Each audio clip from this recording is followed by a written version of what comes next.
So, give us your best Carlton dance. Oh, I can't fucking dance, mate. I am a terrible dancer. Why don't you give it a go, though? Yeah, alright. Holy shit! People are, oh my god, Brad, that is amazing! And a backflip too! Oh god, you at home, you just missed something magical. Brad, thank you for sharing that with me.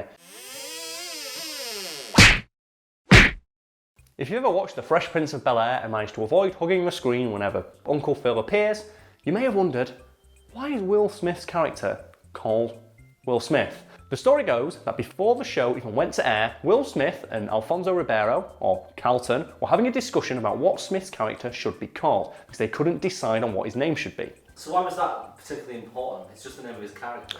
Alfonso had a very good point, and that point was, if the show was popular, Will Smith would be forever known by the name of that character for the rest of his career. So it doesn't matter how much other work you do after this, if this show is a hit, this is the first time the public, like the wider public, will be aware of who you are. And you will be forever known as that character. Which I think is a very good point, because I can think of a dozen shows where there are characters on it where I can only see the actors in them as that character. Especially in America as well. Like, I think the guy who played Urkel on TV, he's been forever known as that guy. The guy, Paul Rubens, the guy who plays Pee Wee Herman as well. Like, everyone just sees him as Pee Wee Herman. Well, it's the hyper-reality we discussed. Yeah, we talked about it in another video, but that's a very astute observation for a guy called Alfonso Ribeiro. Don't you think?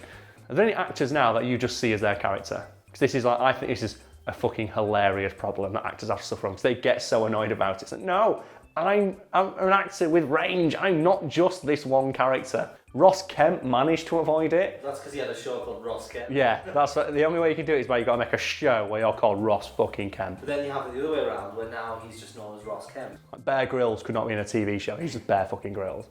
Gordon Ramsay could not be an actor in a TV show. He's just Gordon Ramsay. After some deliberation between the two actors, Alfonso heavily recommended that Smith ask for his character to, at the very least, be called Will. So, if the show was a success and he was known by his character's name, at least it'd be the same name as his. Smith agreed and petitioned with the producers to play a fictionalised version of himself, something they agreed to, presumably because they just wanted to sign on and do the fucking show. This proved to be an incredibly shrewd move on Smith's part, and just as Alfonso predicted, the show went on to become a massive hit, and everyone around the world came to know Will Smith by the name of his character, Will Smith. And as an added bonus of being only known by his actual name, he didn't have to spend his entire adult career fighting a stereotype of a character he played on TV 2 decades ago. What makes this doubly hilarious is that Alfonso Ribeiro, the guy who gave Will Smith this advice, has never since been able to shake his association with the character of Carlton Banks, and he's known by everyone he meets as Carlton Banks. I'm going to guess some people watching this aren't even sure if his name is actually Alfonso Ribeiro because they've never heard it in real life. It's like, how bad's that? He's got this really awesome, like, porn star name, and everyone's like, all right, Carlton, how's it going, mate? Do you reckon Alfonso actually went up and said, can I mind called Alfonso anyway? And he just went, no. No, I'm sorry, Alfonso. Like, that name has too much swag. We can't broadcast. Our 4.3 TVs, our shitty TVs cannot handle the amount of swag it would require to write Alfonso Banks on the screen. There's a great story from him where he says, I think he does stand up quite a bit, as all failed TV actors do. And he says, in one of his stories, I was on the street once, some guy came up to me and went, oh my God, Carlton! And then punched him right in the face. And he's like, dude, what the fuck? And he goes, I was so excited I didn't know what to do. So that guy got so excited about meeting Carlton that he just socked him one in the jaw because he didn't know how else to react. What? Yeah. That doesn't happen. That's a true story. You can look it up. It's part of his stand-up. It's great. I feel really bad for him though, because obviously he's a good actor, he's a great dancer, he's really funny, but everyone just calls him Carlton. Will Smith, his name isn't Will Smith.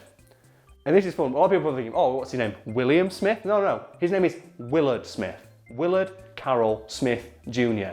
That's a lame-ass name. Do you know what Willard should have been the name of? Carlton. Carlton should have been called Willard Banks, because that sounds like a fucking loser right there. But no, Will Smith gets to pick this awesome, cool nickname that he handpicked for himself, and everyone knows him by that, even though his actual name sounds super lame. And then Alfonso Ribeiro, with the literal 80s porn star name, he gets stuck being known as Carlton fucking Banks. The poor dude. If that character would have been called Alfonso Banks, that would have been a very different show. It's so deliciously hilarious because Alfonso sat down with Will Smith and like, look, mate, This show, chances are it's going to be a pretty big hit. Everyone and their mother is going to know you as whatever your character is called. Look at Urkel. That could be you. You do not want to be Urkel. Ask for your character to be called Will Smith. He goes, you know what, Alfonso, my man, I'm assuming that's how Will Smith talks, that's a good idea. Maybe you should do the same thing. And Alfonso's like, no, man, people are always going to know me as Alfonso Rivera. My name is too cool. There's like stories where I said Will Smith and Alfonso were out eating lunch. When we go out together, people are like, Will, Carlton. Oh my God, Will, Carlton. And Alfonso, he says he just has to sit there and go, whatever, yeah, that's fine. He just owns it now because he knows he's never going to escape it. So now Will Smith is forever known as Will Smith, whereas Alfonso Ribeiro, the guy who gave him the idea to do that in the first place, isn't known by his boss-ass porn star name, but is forever synonymous with a fictional dumbass called Carlton. So do you want a bonus fact? Do you want to know how James Avery, aka Uncle Phil, got his job? He had no idea who the fuck Will Smith was, and he walked in for his audition, and Will Smith was sat in a chair, sitting in to like see who could best play the part. And he apparently had a backwards cap on and was sitting sideways on his chair. James Avery walked in and went, sit your ass down properly. And I went, yeah, he's the guy. Well, that's the fucking dude you want. Do you know another bonus fact about James Avery? Do you know who he was the voice of? Shredder. You can look this up and you can put a clip after so people know I'm not taking the piss. Shredder from the Teenage Mutant Ninja Turtles cartoon was voiced by James Avery. But you may call me the Shredder. Uncle Phil was Shredder. Uncle Shredder. We found a crossover. It's exactly the same. Every episode of Fresh Prince of Bel-Air is the same, but Uncle Phil is just wearing the Shredder outfit in every scene, and it's never discussed or commented upon. He just comes down wearing the hat and the gauntlets. So all those scenes where he's in court as a lawyer, just stood there in the full Master Shredder outfit. What's your favourite Fresh Prince moment? Easily, it's the moment where Uncle Phil, you might not be able to find a clip of this, I've never been able to find a clip. If you can, I will love you forever. You can put this after this when I say it. There's a bit where Uncle Phil and Aunt Vivian are arguing, and they're in a really big, loud argument in public. And Vivian walks away, and he goes, don't you walk away from me, woman. And he says, don't you tell me what to do, man, and storms off. And Uncle Phil just looks at this guy who's like, he goes, yeah, I'm bad, and walks off. Oh, if you could find that, oh my God. Yeah, my favourite one's the pool. It's got to be the pool. The pool one. Break out Lucille.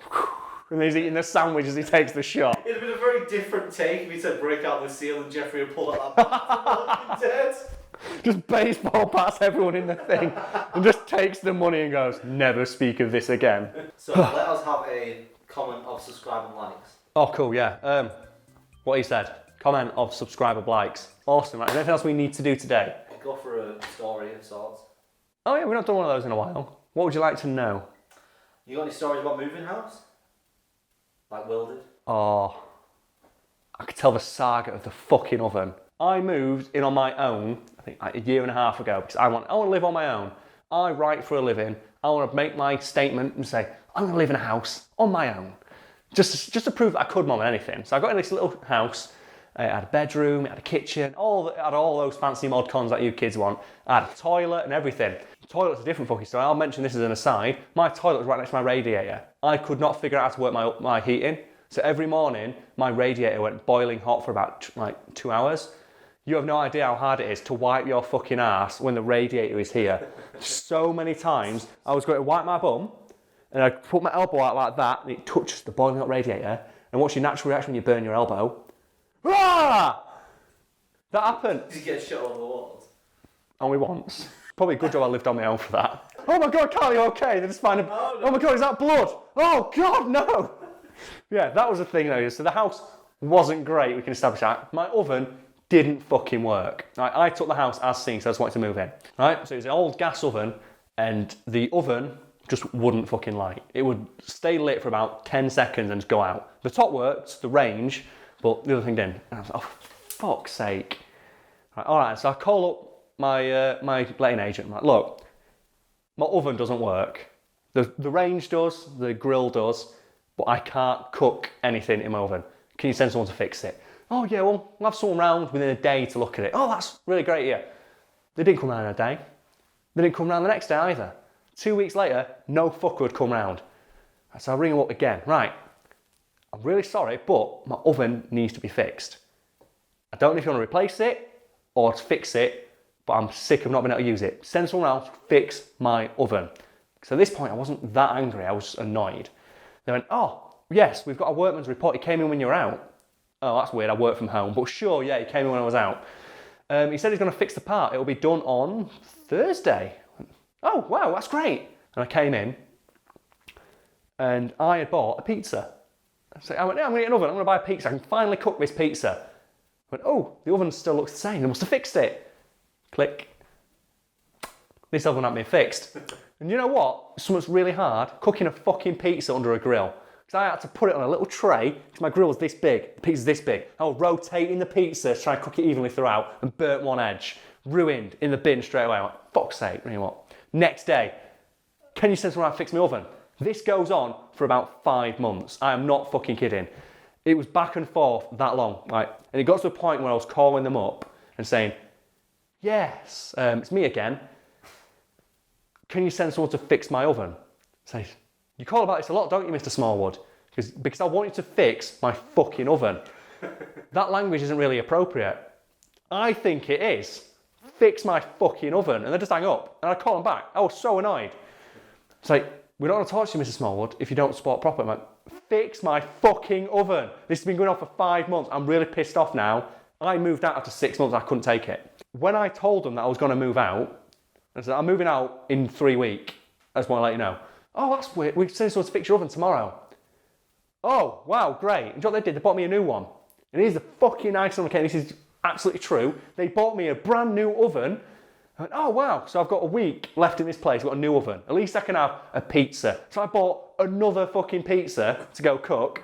And then I realised the oven needs to be plugged into work. It was an electric oven. And the plug doesn't reach my plug socket. So I've now gone from having an oven with a grill top that worked to an oven with nothing that works. Progress. So I couldn't even plug the oven in. So now I didn't even have a fucking oven. The range didn't work because the range was electric. So I went from having no oven and being able to cook like tins of beans. And they said, oh, we'll buy you a new one. That doesn't work. So I had no oven again. I've never been so annoyed. Like, that place was so ridiculous. And it got to the point where I was actually just ringing them up. What's your problem? Fix my fucking oven. And they knew it was me. They didn't even. They just answered, and it's like, can you fix my? And it was a constant back and forth. And when I called them up, I said, I'm not joking, but are you having a fucking giraffe? I went, what's the problem? You replaced my oven. The guy didn't check if he can plug it in. So now it doesn't work at all. So now I've got no oven. I went, why don't you just get an extension cord?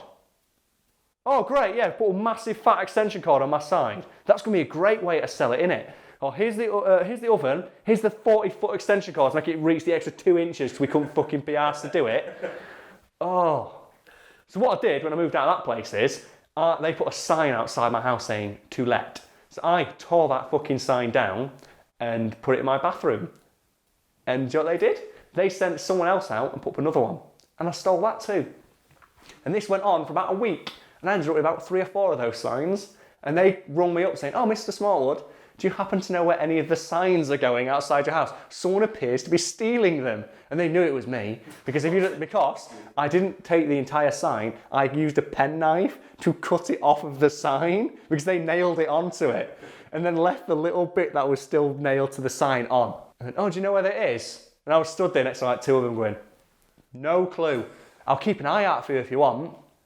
No, that's fine. We're just going to send someone else to fix it tomorrow. Oh, wow, you're going to get that done pretty quick then, aren't you? Pretty sharpish when it comes to making money. Not when it's fixing my oven. That's a surprise.